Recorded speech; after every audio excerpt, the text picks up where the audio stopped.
And not only, as I pointed out, has Britain's hard power wilted, its soft power has wilted as well, because much of the money and foreign aid and much more that the British taxpayer doles around the globe doesn't actually go to sort of soft power initiatives, and it doesn't go to productions of Shakespeare plays in Swaziland. It goes to funding bananas sort of gender woo-woo stuff in South America, or looking into the prevalence of racism in Brazil. And I'm not kidding. Those are the sort of things that British foreign aid has gone to pay for in recent years. So yes, I don't think there's much that can be gained by David Lammy's initiative, if you can call it that. But I also think that it's very interesting to watch when countries, and this is another thing the Trump administration has been looking into with USAID, when countries end up splurging money around the globe, and the money they're splurging actually is on projects which to a significant extent are against the people who are funding the projects, you're in trouble. And that's to a great extent where British foreign aid funding goes. Sometimes it goes to countries with regions that are richer than regions of the United Kingdom. And I think that's ridiculous. Watch Douglas Murray unpack America and Britain's deep state at an even deeper crisis. From Gaza policy shifts to Britain's political earthquake, Murray exposes how bureaucratic priorities may be undermining democratic will. Don't miss this explosive analysis of institutional capture. Joining me now, as he does every week, is best-selling author Douglas Murray. Douglas, it's hard to know where to start. So much has happened this week with President Donald Trump's executive orders, including pulling the US out of the UN Human Rights Council, cutting funding for UNRWA, and now this groundbreaking plan to rebuild Gaza. What do you make of it all? And is he serious about the US taking over Gaza, or is it a negotiation strategy? Well, first of all, I mean, all of these presidential orders and directives are, I think, fantastic. The pulling the US out of the so-called UN Human Rights Council is a bare minimum thing. Anyone who's spent any time looking at or sitting through the Alice in Wonderland procedures at the UN Human Rights Council will realize that no self-respecting liberal democracy should have anything to do with it. Sort of place where North Korea denounces Australia for its treatment of women, and the Iranian regime talks about the importance of nuclear non-proliferation and all that sort of thing. It's an absolute fantasy land, and it's always been a farce. And I don't really see why America or any other self-respecting democracy should have anything much to do with it. As for the Gaza announcements this week, they certainly break the paradigm, don't they, Rita? The current thinking on Gaza, as far as there was any, was that having started another war against Israel in October 2023, just the latest of many wars that Hamas run Gaza started against Israel since Israel withdrew from Gaza in 2005, that the main thinking was, well, after they've lost again, everyone should just pay more billions to rebuild Gaza and hand it back to the Palestinians of Gaza so that they can start another war in a few years' time when they've rearmed and made their leadership a bit much richer. And I didn't think that was a viable idea. I don't actually think very many international players thought it was a very viable idea, but it was sort of the only idea that anyone had on the table. Trump has said what is completely true, which is Gaza isn't especially livable these days. Viewers will remember that all of our taxpayer dollars and pounds and euros that were sent to Hamas-run Gaza were mainly used to buy luxury apartments for the Hamas leadership in Qatar. And also, of course, very importantly, to build the huge underground tunnel network in which the Hamas authorities could protect their rockets and make sure that they were as safe as possible. and of course also then hold young Jewish babies and others captive. All of this they ruined the Gaza. And, in my view, Rita, there is a price to be paid. There always has been historically for starting wars again and again against your neighbors and then losing them. Hamas lost this war. It's in the final processes of losing it. And I think it's perfectly appropriate they should lose land. That's what always happens in war. And that's why you shouldn't start a war. And it's almost as if there's a lesson there, isn't there? Indeed. It's also becoming increasingly clear that the Saudi-Israel peace deal is going to move ahead, and it's not going to be conditional on Palestinian statehood. That was the conventional wisdom for many years, that any Arab-Israeli normalization was conditional. Trump's withdrawal from the UN Human Rights Council and Gaza reconstruction plan marks a paradigm shift in Middle East policy. While the Council hosts absurdities like North Korea lecturing on women's rights, Gaza faces consequences for repeated aggression. The plan challenges conventional wisdom that reconstruction should proceed without political change. Meanwhile, Saudi-Israeli normalization advances, suggesting a new regional reality.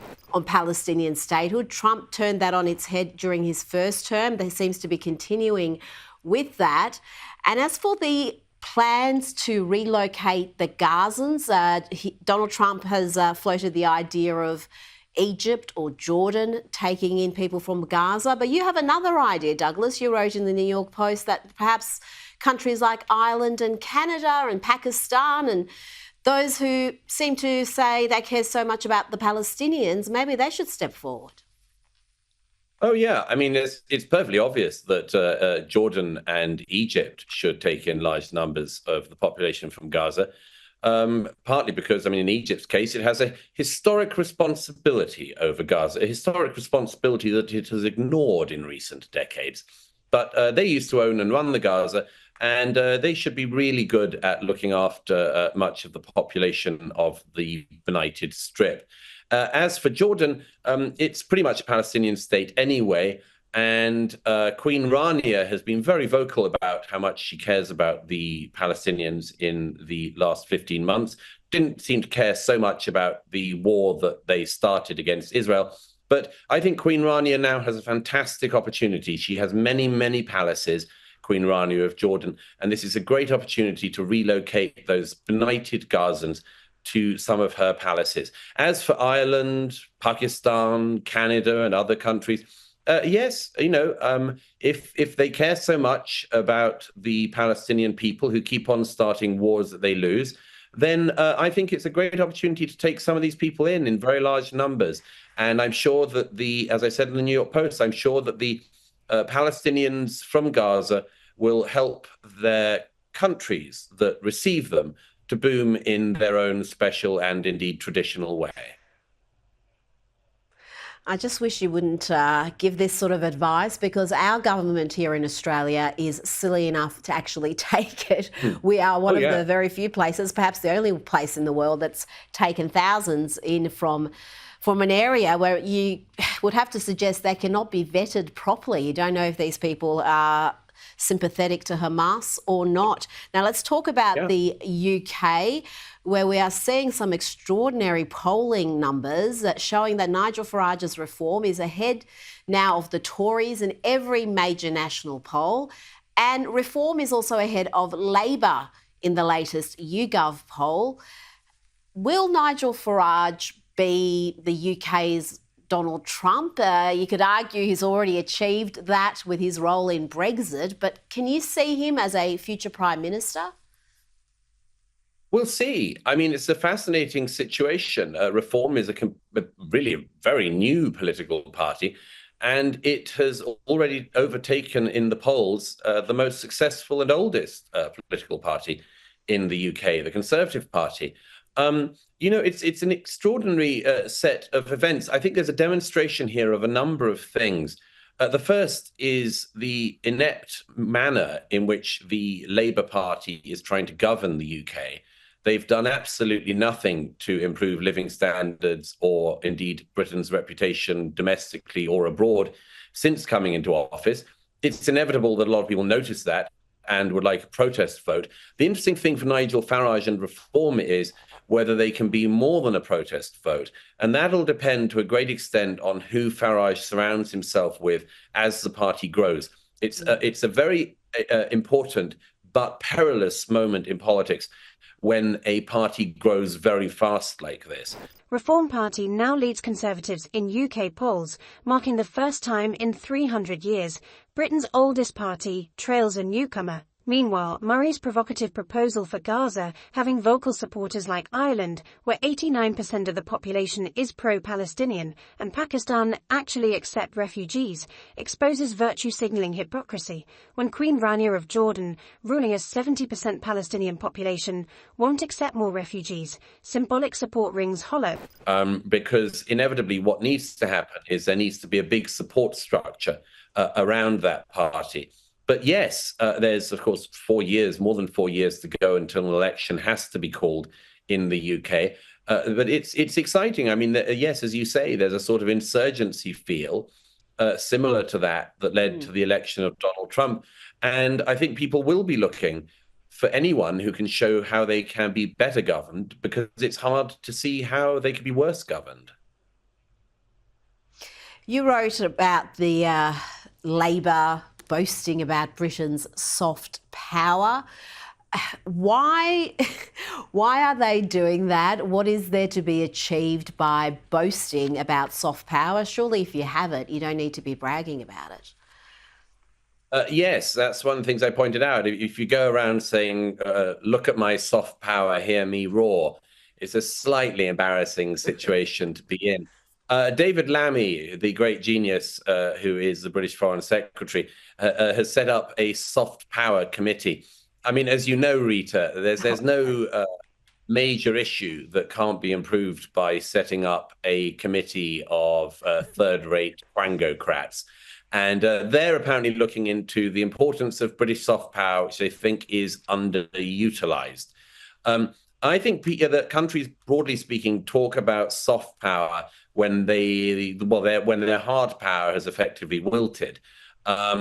And not only, as I pointed out, has Britain's hard power wilted, its soft power has wilted as well, because much of the money and foreign aid and much more that the British taxpayer doles around the globe doesn't actually go to sort of soft power initiatives, and it doesn't go to productions of Shakespeare plays in Swaziland.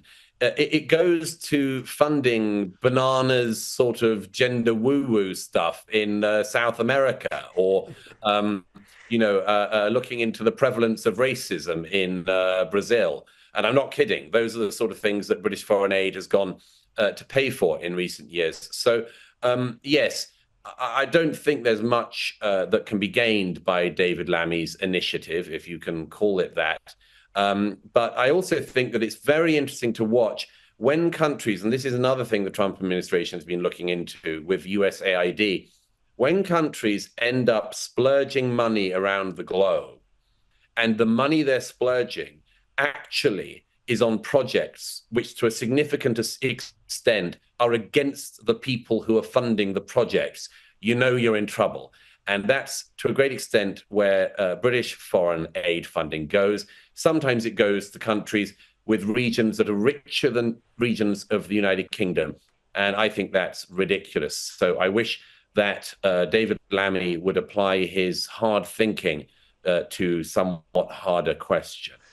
Douglas, one of the underreported reasons for Donald Trump's big win was his vow to clean up institutions like the FBI, to tackle the lawfare, the two-tier justice system we've spoken about so often on this program. And we got a further insight into just how deep-rooted these issues are with the revelations this week that the FBI had assigned more than 5,000 employees to January 6 investigations. There are only around 13,000 FBI agents, 38,000 FBI employees in total. Douglas, this goes further than the FBI. It's evident that Trump 2.0 bears only a passing resemblance to Trump 1.0. He is going scorched earth. 5,000 FBI agents, 38% of total force, are investigating January 6th, while fentanyl kills 100,000 Americans annually. Meanwhile, Britain spends £11.5 billion on foreign aid funding gender studies in Brazil, while Birmingham's poverty rate exceeds 40%. This isn't institutional inefficiency, it's institutional priority failure. When the FBI dedicates more resources to investigating political protests than Chinese espionage, which gets only 2,000 agents, it's not just about law enforcement, it's about institutional capture. In cleaning up the bureaucracy, and it's seen really as a critical move to achieve every other objective. I think that's right. I think that it's been striking in the opening days and now weeks of Trump 2.0 that there is a sort of seriousness of intent and also of carrying out that intent. You're right, Rita. I mean, there are institutions after institution in the US, as in all of our countries, that have become bloated, politicized, and much more. And it seems clear that Trump this time around is really not only intent on changing that, but seems to know how to do so. But revelations like this about the FBI, I mean, really should surprise no one.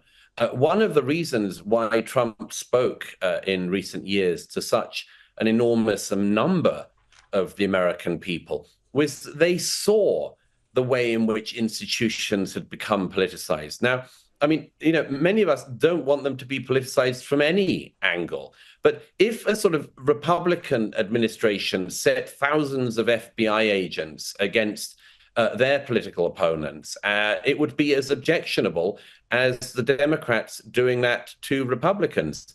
And, you know, we know the number of people who were, you know, thrown into jail for standing in Washington on January the 6th and were not the people who did anything of the breaking in and so on. And this was, of course, you know, an example of the Democrats seizing a gift that they felt was given to them, seizing that gift and just running with it and politicizing it. And, you know, if that can stop and agencies, federal agencies can actually get down to doing their jobs, then anything could change. And the best thing about it is that if Donald Trump shows that that is possible in America, maybe even the Albanese government, the Starmer government and others, or whoever replaces them, might realize that it's possible in our countries too.